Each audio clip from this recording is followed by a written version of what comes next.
اب جب وہ اژدہا بنی تو سب کو کھا لیا, چھوٹی چھوٹی جو سانپ تھے نا رسیاں, سب کو کھا لیا. اب جب سب کو کھا لیا نا تو جادوگر تو بڑے سیانے تھے, وہ اپنا کرتب دکھا چکے تھے, کاریگر بھی تھے, انہیں پتہ چل گیا کہ ہم مارے گئے. لیکن ادھر ادب جو کیا تھا اللہ نے رحم بھی کر دیا. اب کیا کیا, انہوں نے سب کو چھوڑ دے. فَأُلْقِيَ السَّحَرَةُ سَاجِدِينَ, وہ سارے کے سارے سجدے میں گر گئے. فَأُلْقِيَ السَّحَرَةُ ساجدین, کہنے لگے قالوا آمنا برب العالمین رب موسیٰ و ہارون, ہم ایمان لائے. قالوا آمنا برب العالمین, ہم تمام جہان کے پالنہار پر رب پر جو ہے ایمان لائے. ربی موسیٰ و ہارون, موسیٰ اور ہارون کے رب پر ہم ایمان لے آئے. اب یہاں علماء نے رک کے ایک بات لکھی ہے, انہوں نے فرمایا کہ یہ جو سارا کچھ انہیں ملا نا فیضان, یہ کوئی اور وجہ نہیں تھی. وہ پہلے کفر اور شرک اور طرح طرح کی برائیوں میں ملوث تھے, وہ آئے تھے نبی سے مقابلہ کرنے لیے. بس یہاں پر آ کر جو انہوں نے نبی کا ادب کیا ہے, جب وہ آئے تو وہ نفس لوامہ پر فائز تھے. کس پر تھے؟ نفس امارہ پر فائز تھے. لیکن جب انہوں نے نبی کا ادب کیا تو وہ نفس امارہ سے چل کر نفس لوامہ پہنچ گئے. لمحے میں, یہ ایک لمحے میں سفر طے ہو رہا ہے ادب کا. ادب سے وہ نفس امارہ سے نفس لوامہ پہ پہنچ گئے. اور جب نفس لوامہ میں پہنچے تو اللہ نے ان پر کرم کیا. حضرت موسیٰ علیہ السلام کی نگاہ ان پہ پڑی. اس ادب کے صدقے سے ہوا کیا, اب وہ ایک لمحے کے اندر جب ان نے یہ مقابلہ چھوڑ کر فَأُلْقِيَ السَّحَرَةُ سَاجِدِينَ قَالُوا آمَنَّا بِرَبِّ الْعَالَمِينَ ربی موسیٰ و ہارون کہا نا, تو پھر فرعون نے قال فرعون آمنت بہ قبل ان آذن لکم ان ھذا. اب فرعون نے کہا کہ اگر تم نے یہ کیا تو اب میں تمہیں بڑی سخت سزا دوں گا. میں تمہیں کیا کروں گا, تمہارے ہاتھ بھی کاٹ دوں گا, تمہارے پاؤں بھی کاٹ دوں گا, تمہیں الٹا کر کے سولی پر چڑھا دوں گا. انہوں نے کہا فرعون اب جو کرنا ہے تو کر لے. اب ہم نے کیا ہے وہ چاشنی, وہ لذت دیکھ لی ہے جو سجدے میں دیکھی ہے, جو پہلے نہیں دیکھی تھی. کیونکہ اب ان کا جو نفس تھا وہ نفس لوامہ سے نفس مطمئنہ پر جا چکا تھا.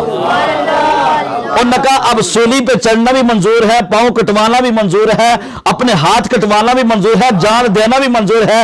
اس لیے کہ اب وہ سولی پہ چڑھنے سے پہلے اللہ نے انہیں نفس مطمئنہ کے درجے پر فائز فرما دیا تھا.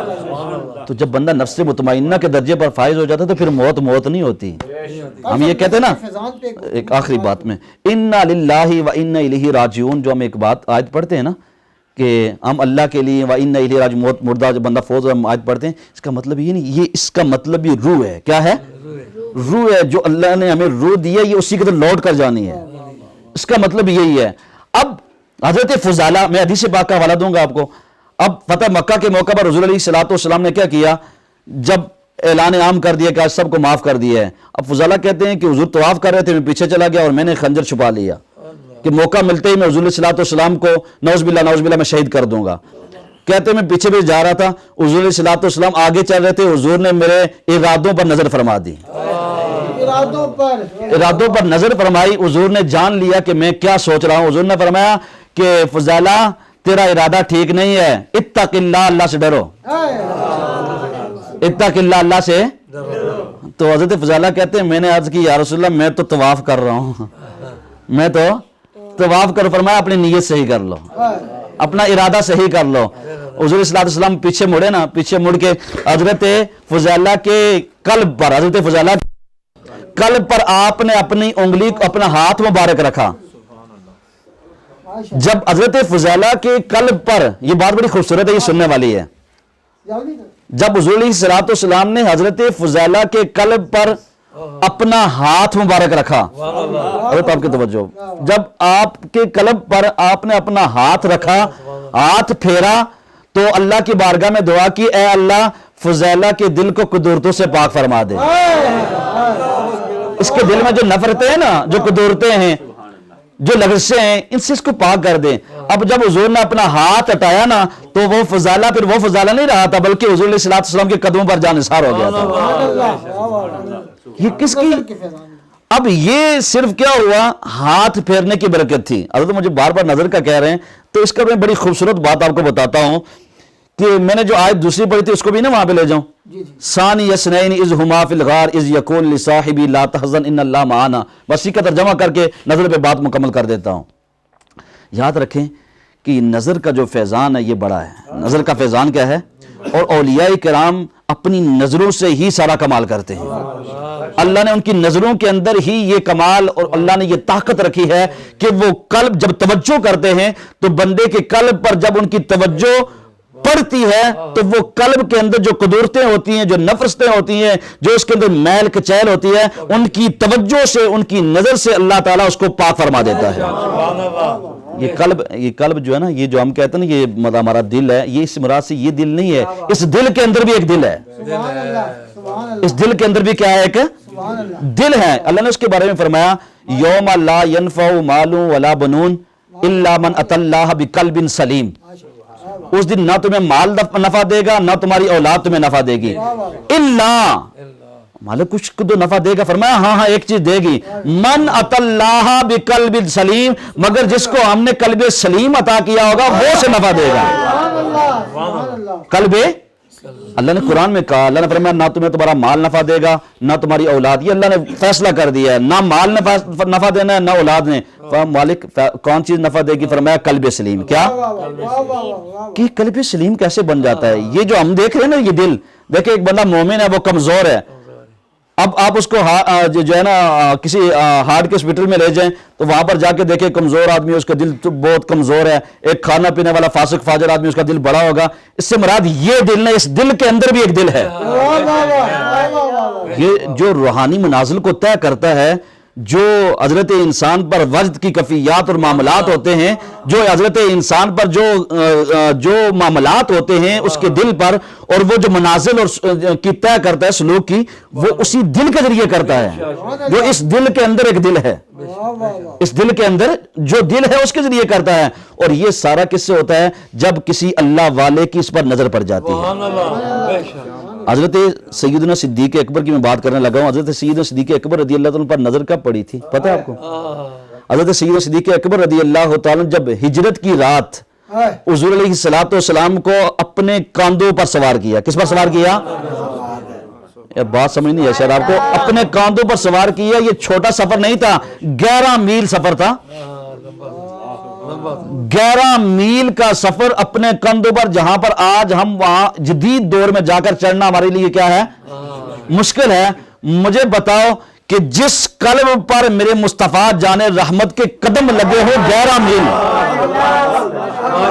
نظر کی بات ابھی نہیں کر رہا، ابھی میں حضور کے قدمین شریفین کی بات کر رہا ہوں. جس قلب پر 11 میل حضور کے قدم لگتے رہے، جس قلب کو، جو قلب حضور کے قدموں کے بوسے لیتا رہا ہوگا، اس قلب کا کیا حال ہو چکا ہوگا 11 میل تک. کیونکہ نقشبندی حضرات ان کا فیضان وہاں سے آتا ہے. میں نے کہا پیر کی بات ہو تو بڑے پیر کی ہو نا. دیکھیں کائنات میں حضور سے بڑا کوئی پیر ہے، اور کائنات میں سب سے بڑا کوئی اگر مرید ہے اور پہلا مرید ہے وہ سیدنا صدیق اکبر رضی اللہ تعالیٰ. آپ سے سچا، آپ سے سچا، آپ سے پکا، آپ سے زیادہ عاشق، آپ سے زیادہ عابد، آپ سے زیادہ جانثار، آپ سے زیادہ حضور علیہ السلام پر مر مٹنے والا کوئی مرید پیدا ہی نہیں ہوا ہے. حضرت خواجہ اجمیر رحمۃ اللہ علیہ فرماتے ہیں، آپ فرماتے ہیں جو اخص الخاص مرید ہوتے ہیں نا، ان کے بارے میں آپ فرماتے ہیں کہ 20 سال اس کا نامہ اعمال جو ہے نا وہ گناہوں سے پاک ہونا چاہیے. کتنا؟ 20 سال نامہ اعمال میں گناہ ہو ہی نہ. یہ مرید کی تعریف آپ نے کی ہے. اور ہم جو سلاسل میں ہیں نا، سلسلہ نقشبندیہ، سروردیہ، چشتیہ، ویسیہ، سروردیہ، یہ سارے بزرگ ایک ہیں. ان کی آپس میں اگر آپ محبتیں دیکھیں، ان کی آپس میں عقیدتیں دیکھتے ہیں. مجدد الفسانی رحمۃ اللہ علیہ، مجدد اور یہ جن کے مرید ہیں نقشبندی حضرات، جتنا بھی سلسلہ یہ ہے، مجدد الفسانی رحمۃ اللہ علیہ، یہ وہ شخصیت ہیں جن کا تذکرہ احادیث میں موجود ہے. اب کہیں کہ سب کیسی بات کر گئے، آپ جا کے یعنی کہ 10ویں 11ویں صدی میں آئے ہیں اور حدیث میں ان کا تذکرہ. جمع الجوامع امام جلال الدین سیوطی رحمۃ اللہ علیہ کی کتاب ہے، اس میں آپ نے اس حدیث کو تذکرہ کیا ہے کہ حضور علیہ السلام نے پہلے ہی نشاندہی فرما دی تھی کہ 11ویں صدی میں ایک شخص آئے گا جس کا نام ہوگا مجدد الفسانی. کیا آپ احمد الفاروقی؟ اب احمد حضور نے فرمایا تھا اسمو کا اسمی، کیا اسمو کا، اس کا نام میرے نام پر ہوگا، اس کا نام میرے نام پر ہوگا، اور وہ دو جابر سلطان جو ہوں گے، بین السلطانین جابرین، وہ دو جابر سلطانوں کی حکومت میں آئے گا. یہ مجدد الف ثانی کی بات حضور نے کی ہے. اور یہ مجدد الف ثانی جن کی بات حضور کر رہے ہیں، یہ جب اجمیر جاتے ہیں، اجمیر پہ جا کر وہاں پر آپ مراقبہ کرتے ہیں. کیا کرتے ہیں؟ مراقبہ بھی آپ سمجھتے ہوں گے. مراقبہ کرتے ہیں، اور مراقبہ کرتے ہوئے آپ وہاں سے فیضان لیتے ہیں. یہ کس کے پاس گئے؟ چشتیوں کے پاس گئے. کس کے پاس گئے؟ فیضان لینے کے بعد باہر آپ آ کر کہتے ہیں کہ آج مجھے یہاں سے بہت کچھ ملا ہے، بہت کچھ ملا ہے. اور نکلتے ہوئے جب آپ وہاں سے باہر نکلے نا، جو اجمیر شریف کے مزار پر، جو اس مزار پر جو ہے نا وہ چادر مبارک پڑی تھی، آپ نے وہ چادر اتار لی، وہ آپ کو تحفے میں دی گئی. وہ چادر لے کر آپ باہر آئے اور اپنے خادم خاص سے کہا جب میں مر جاؤں نا، مجھے کفن نہ پہنانا، مجھے اجمیر کی اس چادر میں دفنا دینا.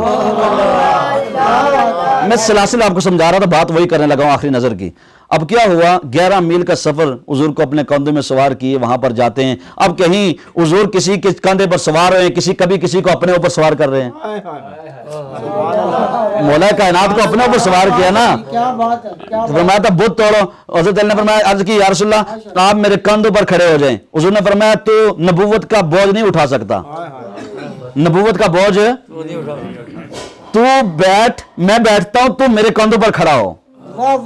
ادھر ابو بکر سے کہتے ہیں ابو بکر تو بیٹھ، میں تیرے اوپر سوار کروں گا اور 11 میل کا سفر بھی طے کروں گا.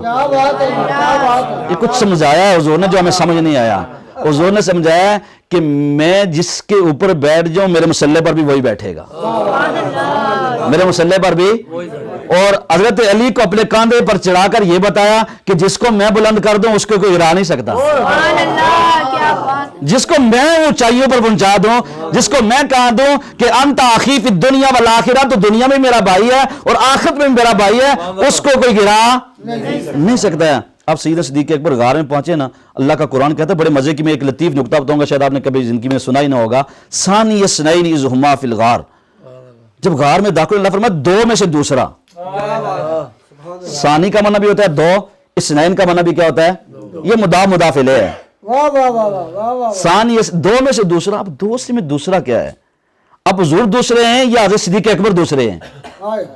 اب یہ بات بڑی قابل توجہ، میں بڑی تفسیر کو میں نے دیکھا کنگالا کہ ثانی اثنین میں سے دوسرا کون ہے؟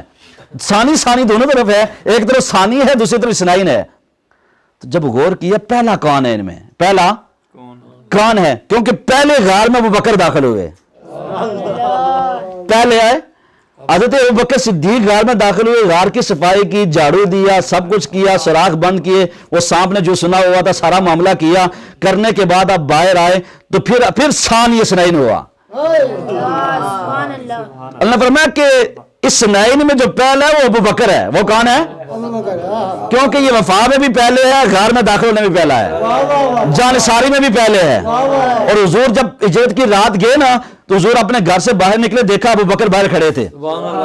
حضور نے فرمایا ابوبکر میں نے تو صرف علی کو بتایا، تجھے کیسے پتا میرے گھر کے باہر کھڑا ہے؟ یا رسول اللہ آپ ایک دن آپ نے کہا تھا نا میں ہجرت کر کے جاؤں گا اور میرے ساتھ ایک میرا دوست ہوگا. اور وہ جو بات میں نے سنی تھی نا، اس دن سے آج تک میں کبھی رات کو سویا نہیں ہوں. ہر رات آپ کے حجرہ انور کے باہر آ کر کھڑا ہو جاتا ہوں. وہ رات کون سی آئے گی جو آپ مجھے اپنے ساتھ منتخب کر لیں گے اور میں آپ کے ساتھ سوار بن کر جاؤں گا. اس رات سے میں کبھی سویا، یہ اس کی باتیں، میں سویا نہیں ہوں. جا کر آپ کی دہلیز کے باہر کھڑا ہو جاتا ہوں. یا رسول اللہ کب وہ وقت آئے گا؟ فرمایا اس دن سے میں یہاں پر کھڑا ہوں. اب کیا ہوا؟ جب ثانی اثنین غار میں داخل ہوئے، اس یقول لصاحبہ، جب کہا اپنے صاحب کے لیے، کس کے لیے؟ لا تحزن ان اللہ معنا، پریشان نہ ہو، غمگین نہ ہو، ان اللہ معنا، بے شک اللہ ہمارے ساتھ ہے. اللہ ہمارے کیا ہے؟ 3 دن وہاں پر رہے، 3 راتیں. اب مجھے بتائیں 3 دن اور 3 راتیں جو یہ محبوب و محب کی بھی آپس میں ملاقات ہوئی ہوگی. دیکھیں میں بلا تشبیہ بلا مثال آپ کو بات سمجھانے جا رہا ہوں، بلا تشبیہ بلا مثال. میں آپ کو کہیں اور نہیں لے جا کر، یہاں پر ہی رکھ کے بات بتا رہا ہوں. میں آپ کو لے جا رہا ہوں مجدد الف ثانی کے پیر کے پاس. آپ کے پیر کا نام کیا پتا ہے آپ کو؟ حضرت خواجہ باقی باللہ رحمۃ اللہ علیہ. حضرت خواجہ آپ کے پیر و مرشد ہیں، حضرت خواجہ باقی باللہ رحمۃ اللہ علیہ. آپ کے پاس میں آپ کو لے کے جا رہا ہوں. آپ ایک مرتبہ کیا ہوا, رات کو کوئی مہمان آگے جو وہاں پر جو تھا نا بورچی جو نان پکانے والا, تو آپ نے کہا یار روٹی شوٹی لے آنا, رات سردی کی, میں نے پہلے بھی شاید آپ کو یہ وہاں واقعہ سنایا ہے, رات کا وقت ہوا تو آپ نے کہا روٹی لے آ. وہ گیا, اس نے سردی کی یخ بستہ رات سی سر, اس نے کھانا بنایا, اچھا کھانا تیار کر کے حضرت کی خدمت کی. خدمت کرنے کے بعد آپ کو جو ہے نا جوش آ گیا. حضرت خواجہ باقی باللہ جو مجدد الفسانی کے بھی پیر ہیں, جوش آ گیا. انہوں نے کہا آج کچھ مانگ, جو مانگے گا وہ تجھے دوں گا. اب کیا ہوا, وہ سیانہ تھا, پاس رہنے والا تھا. وہ جب حضرت خواجہ باقی باللہ رحمۃ اللہ اپنے کمرے میں بیٹھتے تھے, جب انوار و تجلیات آپ پر برستی تھی تو وہ دیکھتا رہتا تھا باہر سے, نور کی شعاؤں کو وہ اپنی نظر سے دیکھتا رہتا تھا. اس نے کہا وہی لوں گا. حضرت اگر آپ دینا ہی چاہتے ہیں, آپ نے مجھے کہہ دیا ہے, تو پھر مجھے اپنا جیسا بنا دیں. آپ نے فرمایا کہ تو میری جیسا نہیں بن سکتا, کچھ اور مانگ لے, یہ بڑا مشکل کام ہے, تو برداشت نہیں. اس نے کہا حضور برداشت کرنا بعد کی بات ہے, ابھی مجھے جو آپ نے کہا وہ بنا دیں. فرمایا آ جاؤ. آپ اپنے کمرے میں لے گئے. رات سے لے کر صبح تک حضرت خواجہ باقی باللہ رحمۃ اللہ نے کمرے کو بند کر دیا اور نظر فرمائی. اب پیر کامل نے مرید کامل پر نظر فرمائی, اور جب رات کی نظر پڑی, اور ایک رات کے اندر ایک جو تندور پر بیٹھنے والا شخص تھا, جو روٹی پکانے والا شخص تھا, عام شخص تھا, ایک رات کی نظر کا فیضان اتنا تھا کہ وہ صبح ہوئی, جب دروازہ کھلا پتہ نہیں لگتا تھا خواجہ باقی باللہ کون ہے اور تندوری کون ہے. میں بات سمجھانے لگا نظر کی.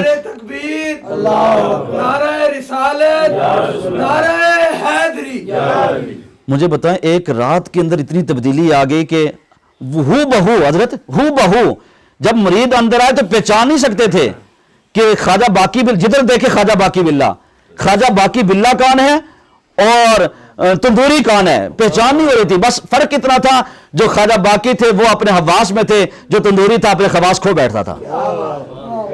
3 دن زندہ رہا وہ تندوری, اس کے بعد وہ اس کی روح جو ہے کف سے انسی سے پرواز کر گئی. مجھے بتاؤ اگر ایک رات کا یہ فیضان ہے نظر کا, تو 3 دن اور 3 راتیں ابو بکر حضور کی مائیت میں رہیں گے تو کیا کچھ لیا ہوگا.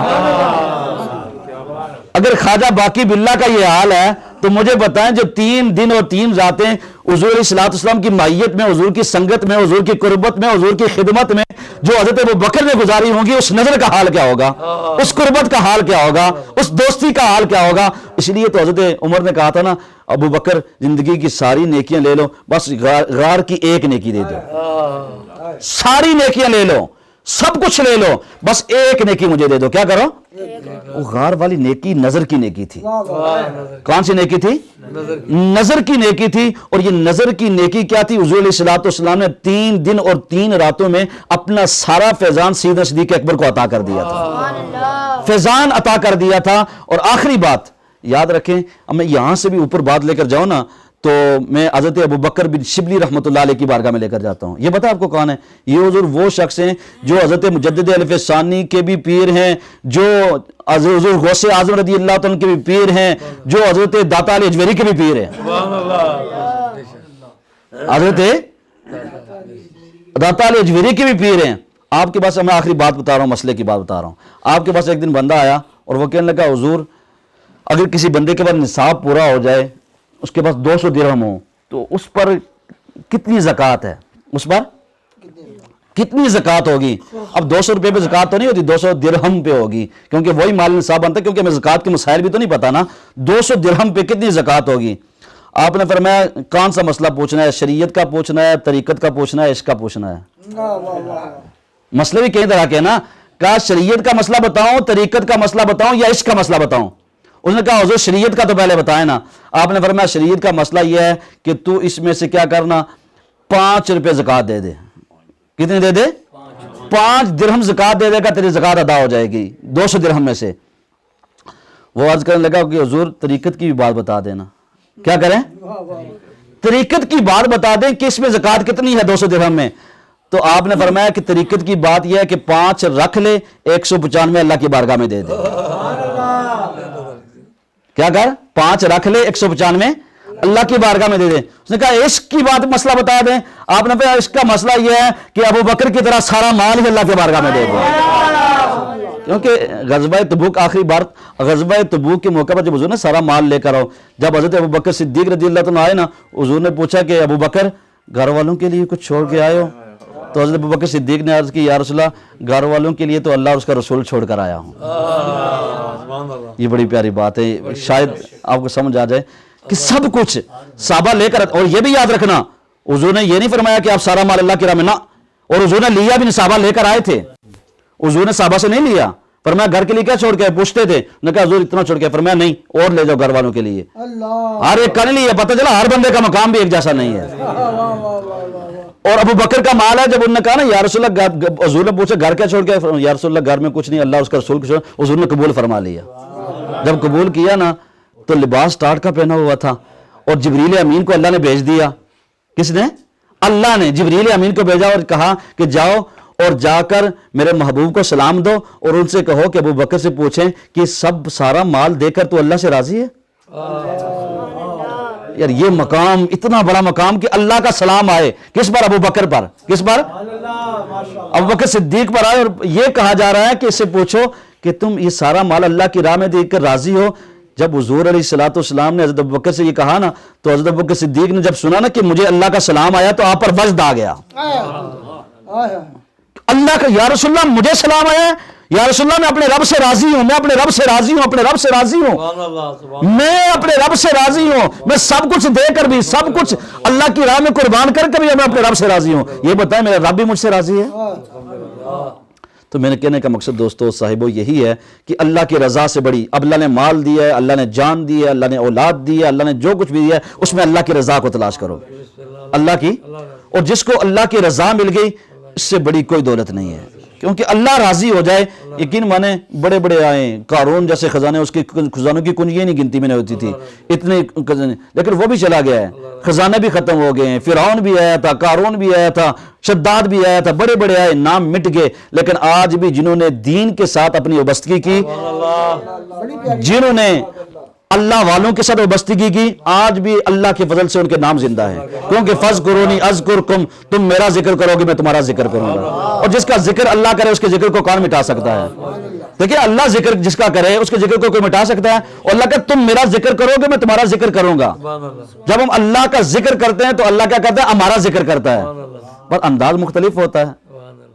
ہم ذکر کرتے ہیں بندوں میں بیٹھ کر، یہ محفل ہوئی ہے نا، اتنے صاحبان بیٹھے تھے، یقین مانے مزہ ہے، ایسی روحانی محفل تھی کہ اب یہاں پر بیٹھ کر ہم نے اللہ کا ذکر کیا ہے، مجلس میں بیٹھ کر اللہ نے ہمارا ذکر فرشتوں میں کیا ہے، ہم پتہ نہیں کیسے اندر سے کیسے ہمیں پتا ہے، اندر کا حال تو بندے کو پتا ہوتا ہے نا، اب ہمیں کیا اندر کے کیسے ہمارا تذکرہ یہاں پر ہو رہا ہے، اور ذرا سوچو کہ جی یہ جو ہم باتیں کر رہے ہیں اللہ کے بارے میں، اللہ کے حبیب کے بارے میں، اللہ کے نیک بندوں کا تذکرہ کر رہے ہیں، حضور نے فرمایا کہ انبیاء کا ذکر عبادت ہے، اولیاء کا ذکر گناہوں کا کفارہ ہے۔ جو ہم تذکرہ کر رہے ہیں تو فرشتے جو اللہ کی بارگاہ میں جو ہمارا تذکرہ ہوگا اس کا حال کیا ہوگا؟ تو میرے دوستو آج کی اس نشست کا یہاں سے ہم نے یہ لے کر جانا ہے کہ اللہ والوں کے ساتھ اپنی نسبتوں کو پکا کریں، اور یہ نسبتیں جب پکی ہو جاتی ہیں اللہ کا بڑا کرم ہوتا ہے بندے پر، اور یہ جب دل پھر جاتے ہیں تو اللہ تبارک و تعالیٰ کی طرف سے ان دلوں پر جو تجلیات اور جو انوار کی بارش ہوتی ہے، اللہ تبارک و تعالیٰ ان انوار و تجلیات کی بارش سے بندے کو ہر چیز سے مالا مال فرما دیتا ہے۔ اللہ تعالیٰ ہم سب کا حامی و ناصر ہو، وما توفیقی الا باللہ۔